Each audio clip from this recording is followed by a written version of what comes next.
So, have you ever delved into a story where obsession takes over and the past starts bleeding into the present? It's Yeah. it's absolutely riveting when that happens. You're talking about something specific, right? Spill the beans. All right. I just reread H.P. Lovecraft's The Case of Charles Dexter Ward, and it's blowing my mind all over again. Oh, no way. It's such a haunting exploration of forbidden knowledge. Yes, that story is wild. Remind me, what's the core of it again? So, Charles Dexter Ward is this young guy from Providence who's obsessed with his ancestry. He discovers he's descended from Joseph Curwen, a sinister figure dabbling in alchemy and necromancy in the 18th century. Right, and doesn't he start to, physically resemble Curwen? Exactly. It's eerie. Yeah. He becomes so consumed that he even begins to mimic Curwen's mannerisms and speech. It's like he's becoming his ancestor. That's so creepy. How does his family react to this transformation? They're understandably worried. His parents notice the changes, especially his father, who's quite disturbed by his son's drastic shift. They bring in Dr. Willett, the family physician, to investigate. Dr. Willett. I remember him. He's like the detective in the story, right? Yes, precisely.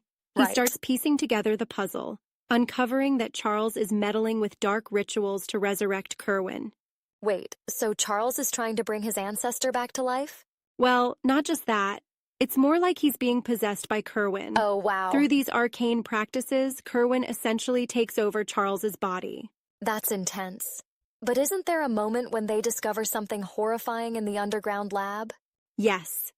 Dr. Willett ventures into this secret lab beneath an old bungalow Charles used. There, he finds unspeakable experiments, like creatures or things that defy description. Lovecraft's classic indescribable horrors. Exactly. The Yeah. atmosphere is so thick with dread you can almost taste it. But how does Willett handle all this? Doesn't he do something to, resolve the situation? He does. He confronts Curwen, who's in Charles's body, using one of the very spells that summoned him. It's a risky clever. move, but it works. Curwen is banished, and Charles is, tragically, lost in the process. That's so tragic. Charles was a victim of his own curiosity. Yeah, it's a poignant commentary on the dangers of, delving too deep into forbidden knowledge. Sometimes, Absolutely. some things are better left undiscovered. I feel like Lovecraft was tapping into that fear of the unknown, but also criticizing the obsession with the past. I think so too, but, well, actually, I feel it's more about the insignificance of humanity in the face of cosmic horrors. Like, no matter how much we learn, there's always something out there that can overwhelm us. I see your point, but doesn't the story focus more on personal obsession and identity? That's a fair take. Charles's Yeah. identity does get eroded by his obsession.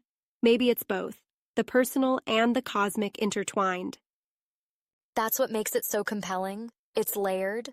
Absolutely. Right. And the way Lovecraft builds the atmosphere, the detailed history, the gradual descent into madness, it's masterful. Agreed. It's like you can feel the walls closing in as you read. And the use of Providence as the setting adds so much authenticity. Oh, It's definitely. like the city is a character itself. I've always wanted to visit after reading his stories. Me too. Yeah. To walk those streets and imagine the hidden histories lurking beneath. So, what's the takeaway from the case of Charles Dexter Ward? I'd say it's a cautionary tale about the perils of obsession and overreaching in our quest for knowledge. That some doors are closed for a reason.